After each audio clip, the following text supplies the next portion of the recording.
If I were to define writing, I would say it is a way for your thoughts to escape from the prison of fear. Writing can never be done if you have fear living in your heart. When I started writing poetry, the first thing that I learned was that I would have to let go of all that terror in my heart.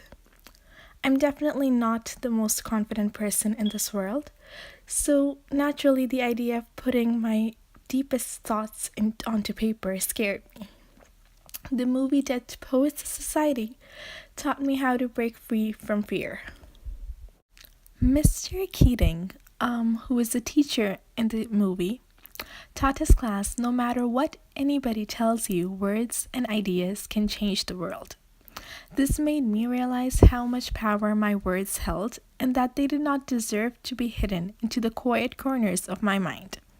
It removed the dreadful feeling from my heart that my words were useless and that they were not worth being spoken. I had firmly set it into my mind that whatever I thought and said, it wasn't anything that would be treasured by anyone, and it most definitely would not hold the power to change anything in this huge world. However, the Dead Poets Society caused me to change my perspective because according to Mr. Keating, when you think you know something, you have to look at it another way. Even though it may seem silly or wrong, you must try. And this is exactly what I did. I started to look from a different perspective, and even though to me the idea that I could write something that could be meaningful seemed like a weird idea, I still went ahead and tried. It is a known fact that when you start something, it will not always be perfect.